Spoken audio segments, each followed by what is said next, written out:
Once again, as we have begun a new year on our calendar, the world's attention is focused on the Middle East. We all witnessed in these last days the evacuation of U.S. troops from Afghanistan, which itself was based on the significant anniversary this past week of 9/11, 20 years. The attack on our nation by Islamic terrorists, primarily from the Middle East, from Saudi Arabia. And within just the last few months, it wasn't that long ago, it was in May, a month that was filled with rocket attacks launched at Israel by Hamas forces in control of Gaza, and attacks on Israel and the worldwide Jewish community mounted by anti-Semites, aided and abetted by some of the more powerful voices in the media, world leaders, and in some cases even in the Jewish community. Never before have we seen in our lifetimes, most of us, this level of anti-Semitism and anti-Israel sentiment being conflated, disseminated, and yet at the same time excused. And if you are over 30, you really don't know how bad it is, because you're probably not on TikTok and the many other social media platforms where the hatred directed at us is so vile, so pervasive, it's almost beyond belief. Now, in many ways, of course, this is an old story, multi-layered and multi-generational, and a story that includes all of us. A story that is still very much unwritten. What's the next chapter in the story? How will it play out? But it is an unbelievable, mythic story. It's a story linked by tradition, by love, by blood, and by tears. And now, for the last 73 years, it's also the story of the modern nation of Israel. Israel fights a war on all sides with one arm tied behind its back. Israel is the outpost of freedom in the Middle East. Israel is the survivor. Israel is the nation that brought its land back to life, the people that transformed a desert waste into a land once again flowing with milk and honey. Israel is the home for refugees, white, black, and Asian. Realize that for Jews as well as for millions of others, Israel has taken on a mythic role. Its stories seem impossible, but they are indeed real. They're not fiction, but they are mythic. And I'll share with you one of those stories. In the late 1970s, France began aiding Saddam Hussein in the construction of nuclear facilities. In exchange for oil and petrodollars, France sent scientists and materials to aid Iraq in its quest for a nuclear weapon. Even as that regime, Saddam Hussein's regime, was using biological and chemical weapons on its own people and on its next-door neighbor, Iran, during their almost decade-long war.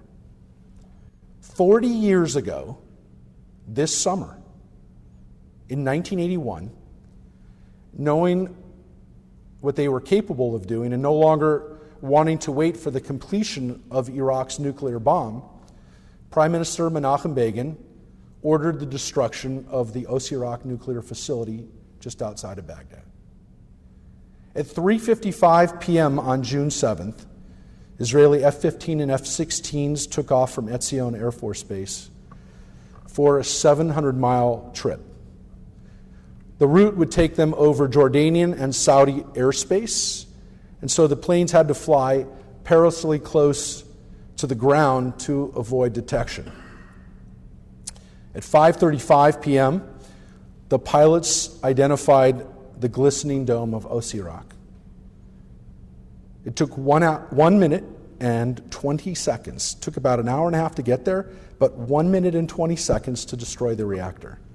The Iraqis were caught completely off guard, and they helplessly fired on the Israeli planes only after they had dropped their bombs.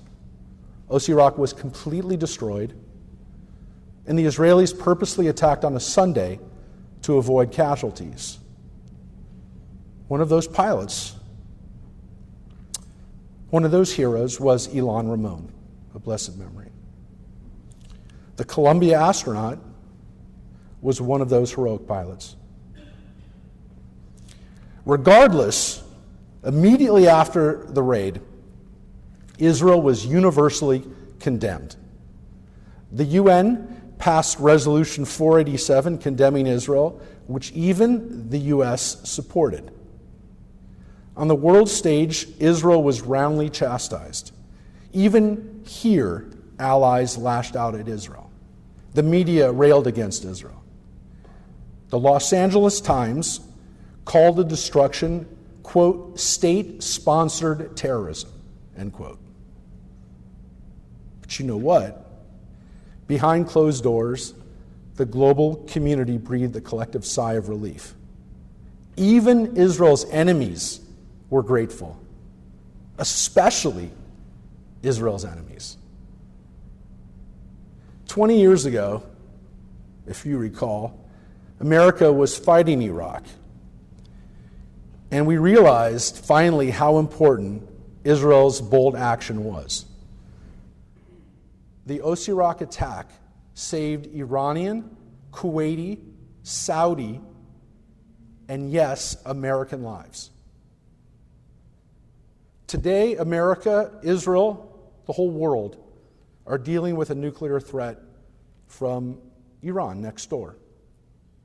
But can you imagine Iran not trying to get a nuclear bomb 30 years ago if their sworn enemy Iraq had one?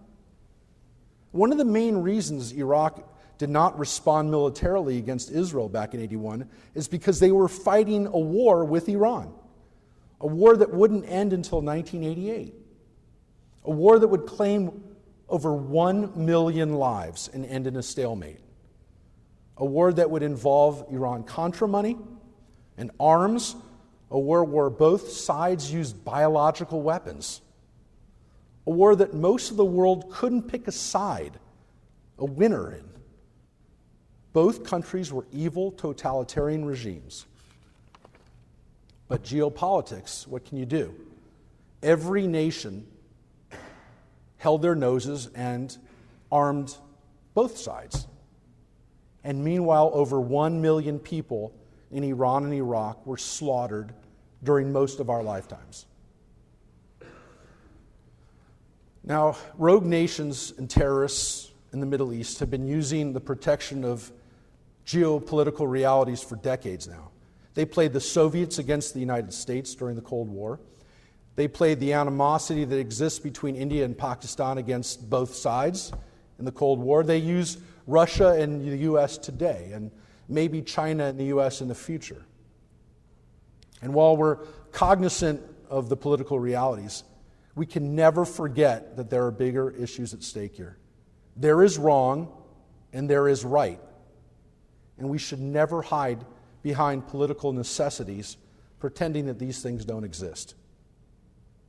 And now we have the collapse in Afghanistan coming just on the heels of the restoration of the Assad dictatorship in Syria and the fallout of the Arab Spring over the last decade. We know these corrupt dictatorships well. A few we patronize and support, in some cases for decades. They have been brutalizing their own people and taking our financial support and enriching their own families. And now no one, no Middle East scholar, no pundit, no observer knows what will happen next.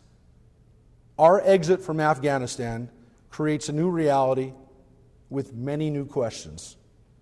But make no mistake, we will have to respond. We will have to react to new crises. And hopefully, they won't be as tragic as so much has been in the Middle East. The ways we respond to these new realities, these new scenarios, will not only ensure our physical safety, but they can also strengthen our own personal resolve, our own integrity. Our ability to respond to our global enemies is far deeper than a national security issue.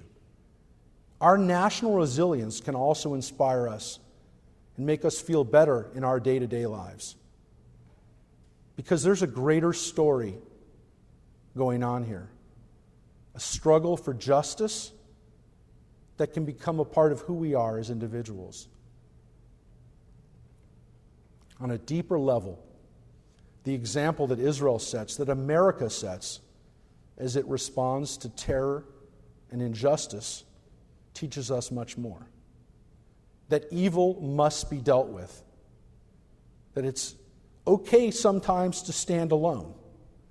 That sometimes others might not have your audacity, but that doesn't mean that they won't eventually have the courage to stand with you.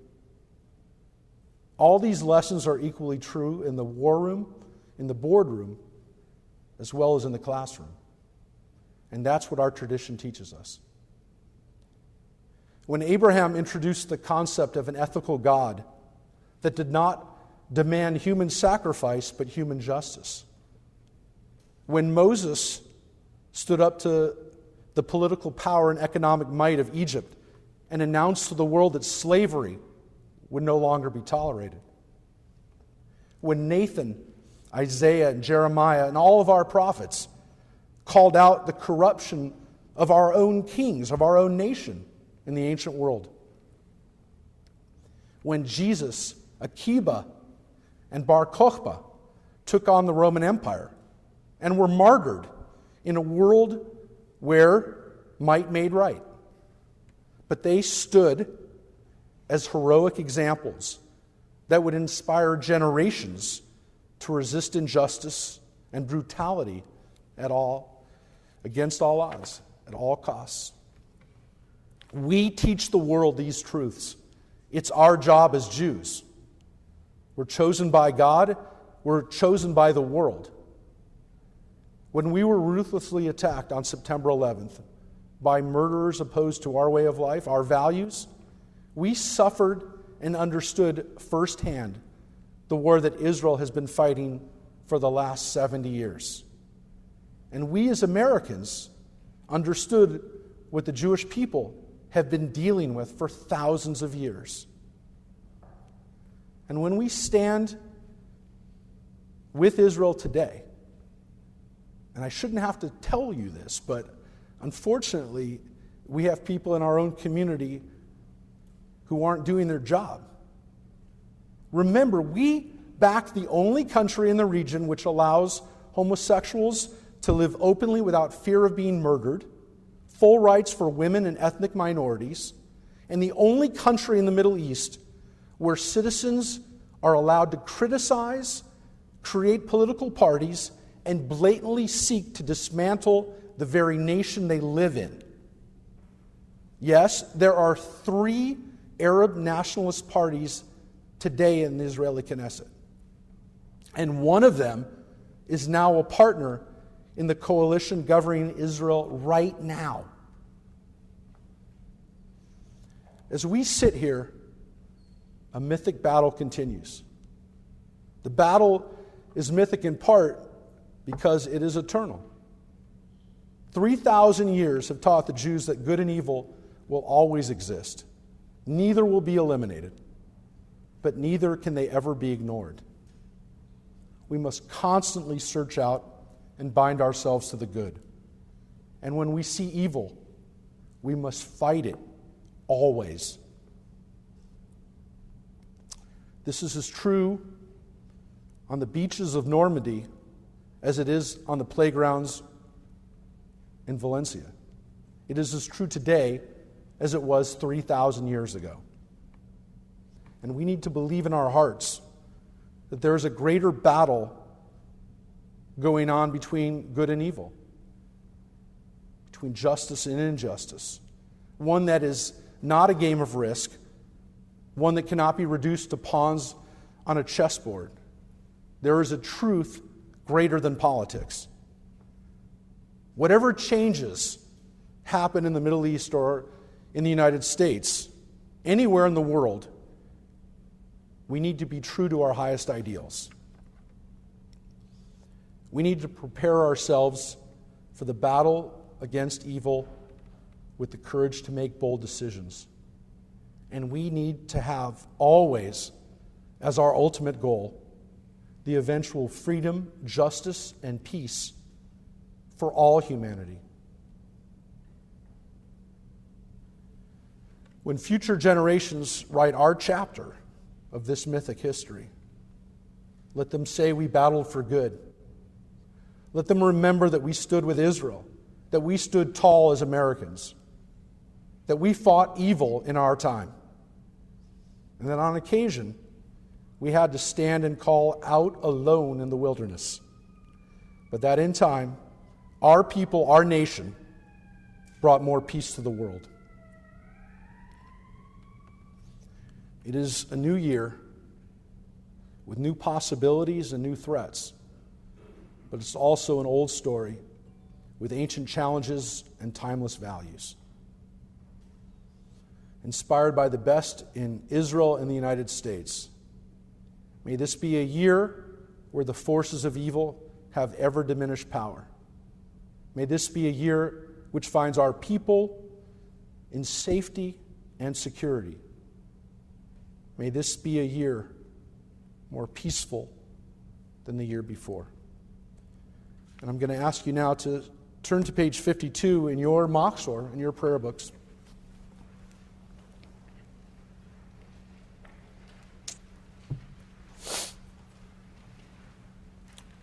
And take a moment to say a prayer for our country.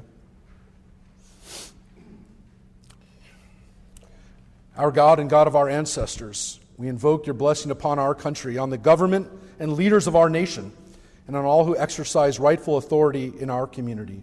Instruct them out of your law, that they may administer all affairs of state in justice and equity. May peace and security, happiness and prosperity, right and freedom forever abide among us.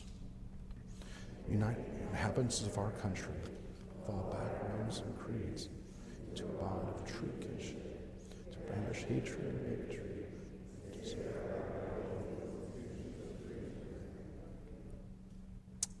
May this land under your providence be an influence for good throughout the world, uniting all people in peace and freedom, and helping to fulfill the vision of your prophets.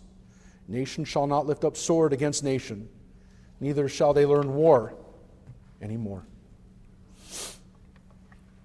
And I ask you to turn to page 53 for our prayer for Israel now. Take a moment and to help us pray for our homeland as we read responsively.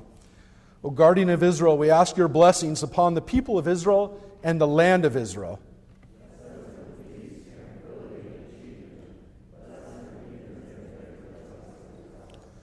For they have nurtured our pride and renewed our hopes.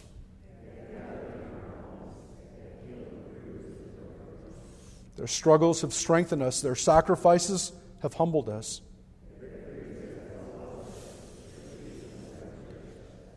They have translated into fulfillment the promises of your ancient prophets.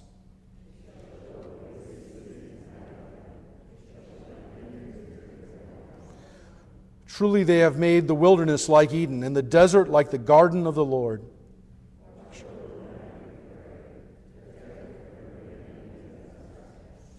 Fulfill the prophetic promises which still await realization.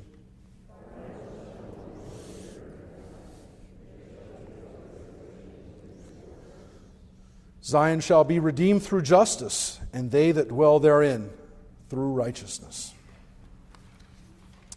And again, as we think about our job as Americans and as Jews, as people for the worldwide community of Israel, we can educate ourselves, keep reading, keep studying, and God willing, in this next year coming ahead in 2022, that we will be once again traveling to Israel as a community. We're still working on the dates. I was emailing back and forth with Shai Nahon, our tour guide, about when we're going to be starting to do that. And again, there's still a lot unknown, obviously, about worldwide travel and specifically travel in Israel.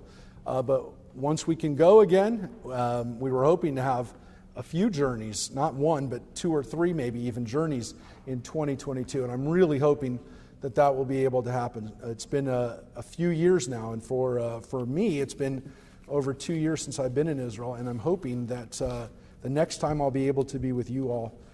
And again, we've had some great trips over the years. We've had 7 trips from our synagogue since 2006, which is, you do the math, about every other year, including a wonderful birthright trip a few years ago. So again, we're going to let people know as soon as that opens up.